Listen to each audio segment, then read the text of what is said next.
Hello guys, welcome back. This is Breda here, bringing you another Trove video, and this is actually going to be the first of a little series of videos that I'm gonna be doing that I've actually been working on for a really long time actually. It's gonna be a Trove lore series, so a quick disclaimer: the lore of Trove is not yet in place. They are actually working on a really good and written out lore, and it's gonna be absolutely amazing. And when that comes out, I'm definitely gonna be covering it, guys. I'm definitely into lore and backstory, so it's gonna be on this channel, it's gonna be covered. But for right now, there are little stories and hints.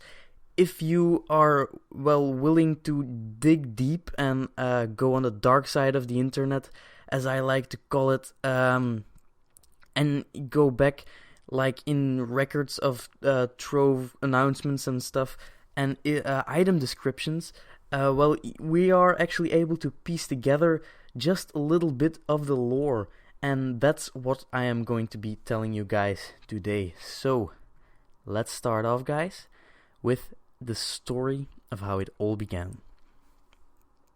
In the beginning, the world was ruled by Elysians, and Trovians lived in peace and harmony.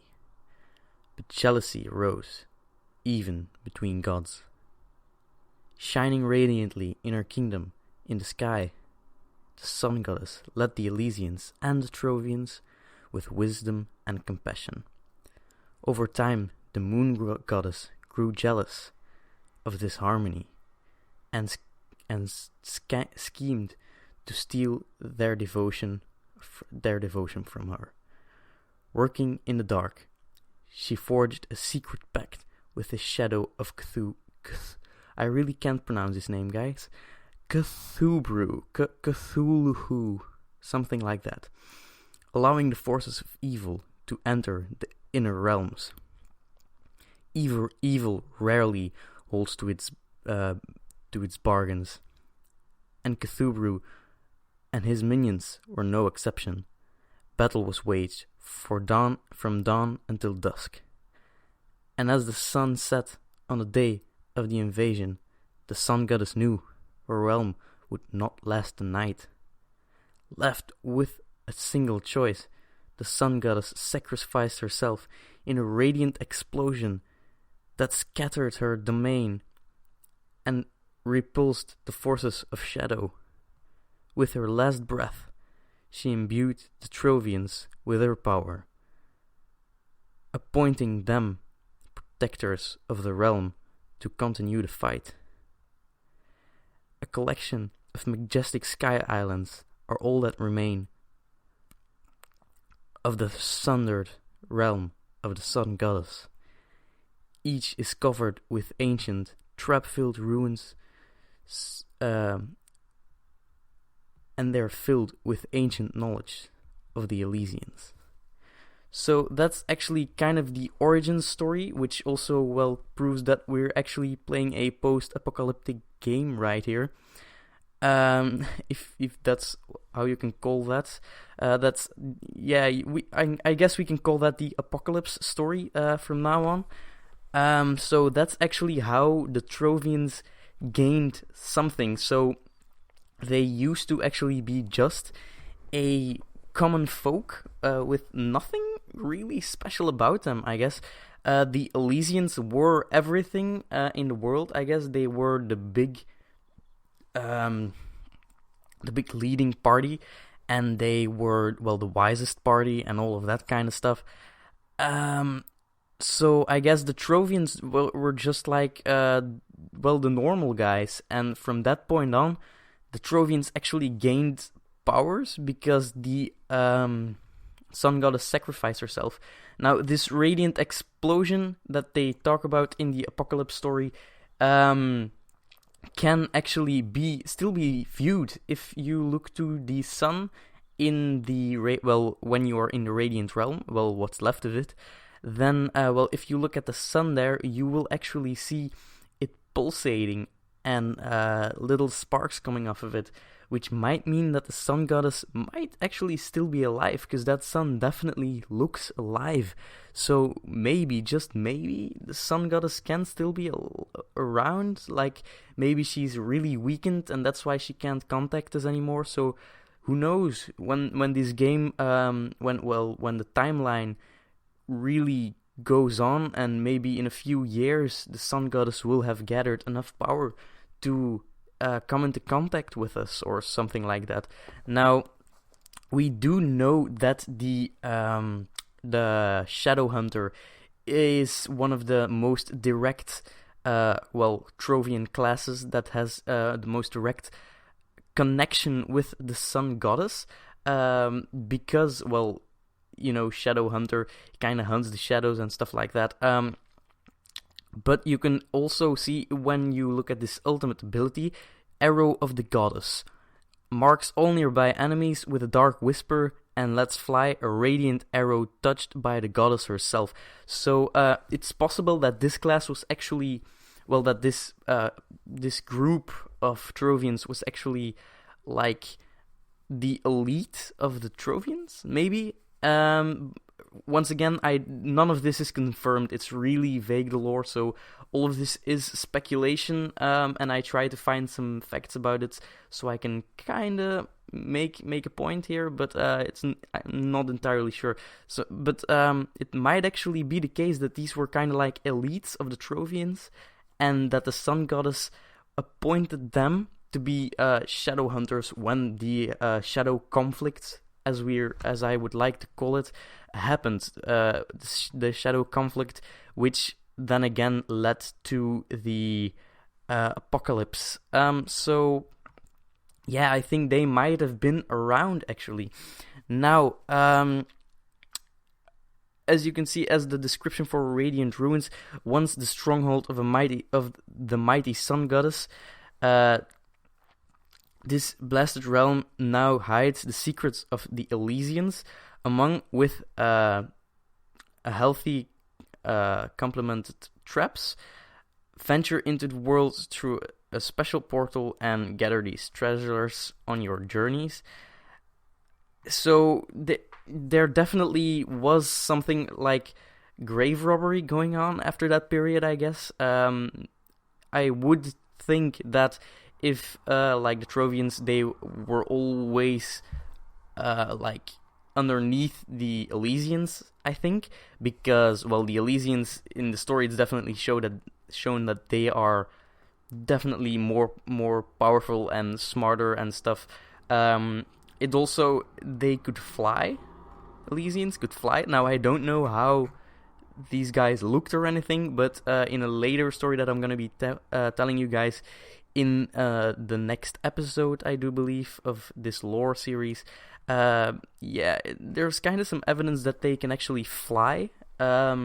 So that's kind of strange. So I guess they were kind of more. They were just more, and if that would happen to me, and I would get powers afterwards, I think I would go take a look where those guys lived and take some stuff actually myself. So it's actually grave robbery that we're doing all the time. Now, when this conflict happened, the shadow conflict, we as Trovians, we did our duty, put upon us by the sun goddess, because, we also worshipped her, and she was actually a good leader for us too, because it says she led us with wisdom and compassion, so we can be complaining right there. We actually did our duty, and we cleared up all of the lands except one part. So every class kind of does its own thing, I guess. If you look to all the classes, every class has a biome that is correspondent with those, and it might have been the case that those classes actually each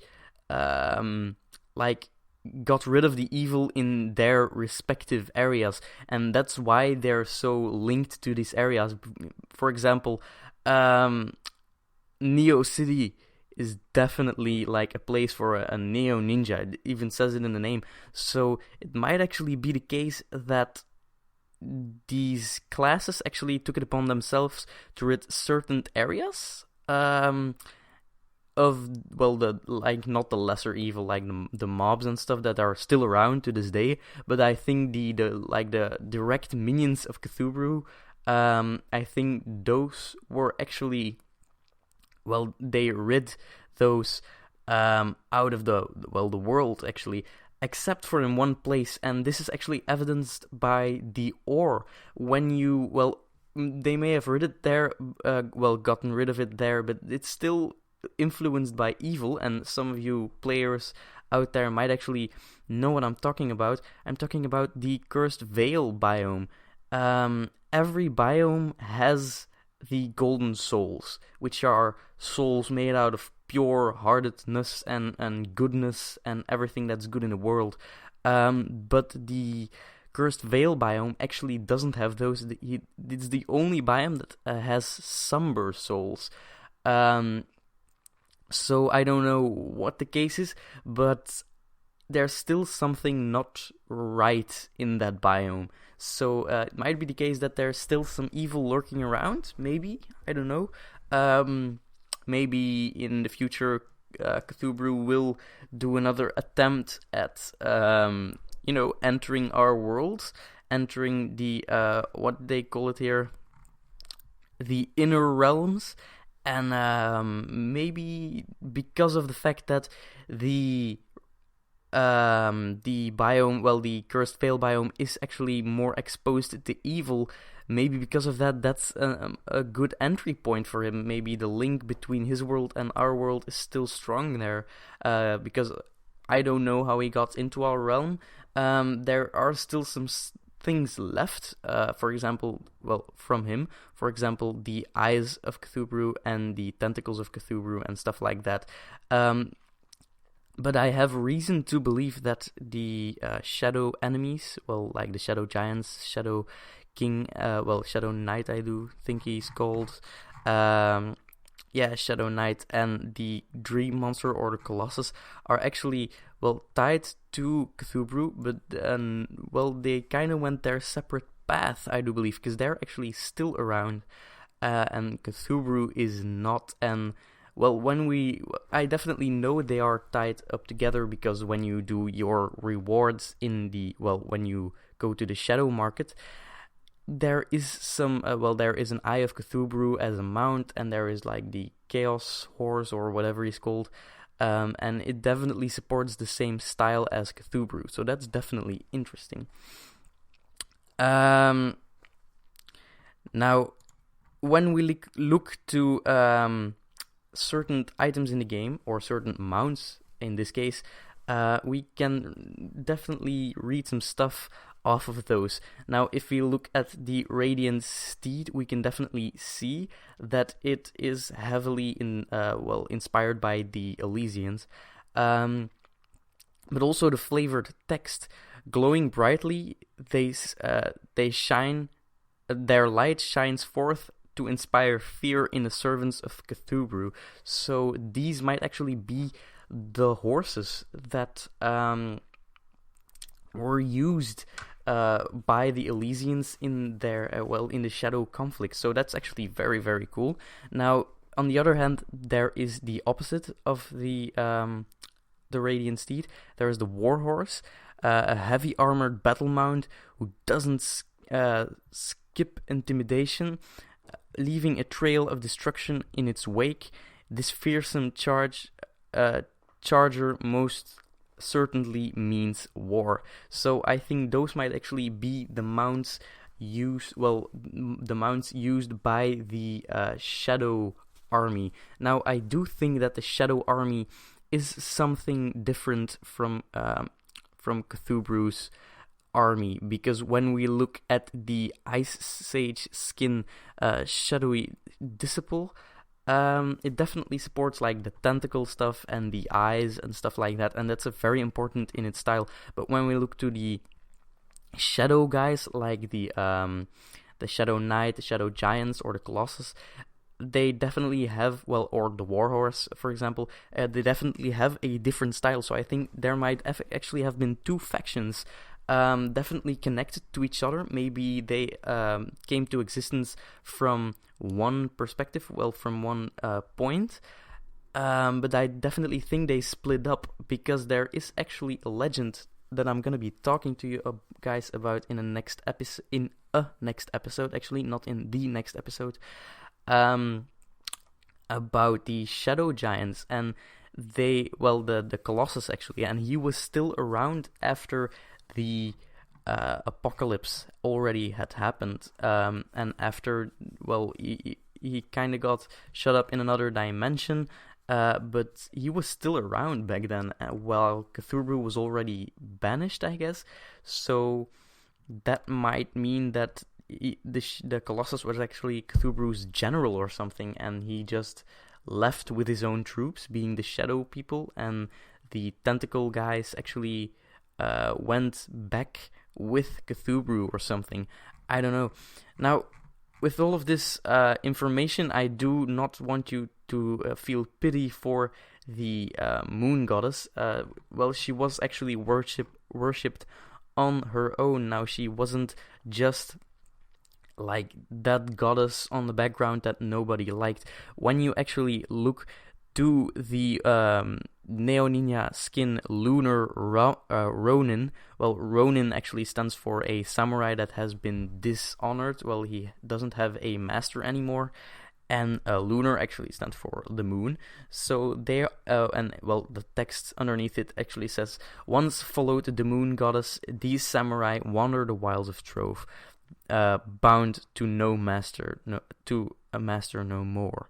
So they were definitely followers of the moon goddess. Now, we don't actually know what happened here. Maybe they didn't know anything about the pact. Maybe they fought against evil with the Elysians, or maybe they still supported the moon goddess and actually fought with the evil against the Elysians and Trovians. So I actually don't know what happened right there. So that's actually like a bulk of the information that I've been able to gather. So I definitely hope you guys enjoyed it. Before you go, I quickly want to talk about the dragons, actually, that just came out. If you look at their flavor text, actually, it says and the sky fell. Well, actually, it says strikes a dramatic silhouette against full moon. Now, this is actually pretty interesting to me, because they specifically mention the moon. So actually, it also has like a look that goes together really well with the lunar Ronin, like the bluish type of thing. So maybe these Azulian dragons were actually also followers of the moon goddess. Its second flavor text, of the the adult dragon, actually says, as stewards of the prime skies, Azulian dragons are perfectly at home amid the clouds and the air currents. And the flavor text for Azulian blue says, Zahira herself tasked Azulian and his descendants with stewardship over the skies of the prime realm in her name. So this is actually pretty peculiar, because if we maybe assume that Zahira is the full name of the moon goddess, that might actually mean that she felt bad, actually. And now that the Elysians weren't around anymore to take care of the skies, she kind of gave that she knew she wasn't gonna be around forever, and she was living in shame, so she couldn't really show herself, I guess. But she gave the stewardship to her dragons, so they might actually keep everyone safe, because she knew that it was her fault that the sun goddess was no longer there. So that's actually very interesting. Now, when we look to the Wings of the Darkest Night, their text underneath them actually says, and the sky fell dark, and then there was no moon to be seen. So they specifically talk about the moon once again, and this is also very interesting to me because this actually tells us something about what the moon goddess did when the evil arrived. She just ran, and this is another thing why I think she was very ashamed. So she probably took her Ronin with her, well, her lunar Ronin, or samurai with her, and just fled because when the sky fell dark, when the evil arrived, there was no moon to be seen, so she was just gone. She left in shame, and she didn't want to do her own vile work, so she just left. So that's kind of what I've been able to gather in total on the moon goddess and the sun goddess. In the next part, we'll actually be talking about a little story that I've been able to dig up about about the neon skylights. So that's gonna be very interesting. And then in the third episode, which is like currently gonna be the last episode because that's all I've been able to gather, we are going to be talking about the armies of shadow. Well, like not the tentacle armies, but the armies of actual shadow that still are roaming the lands. So I hope you guys enjoyed it very much. I hope you guys have a very nice day. Please like and subscribe. Really press that like button. It really helps me out. Show me some love in the comments down below. And I hope you enjoyed it. I hope to see you guys in the next video and have a nice day. Peace out. Bye, guys.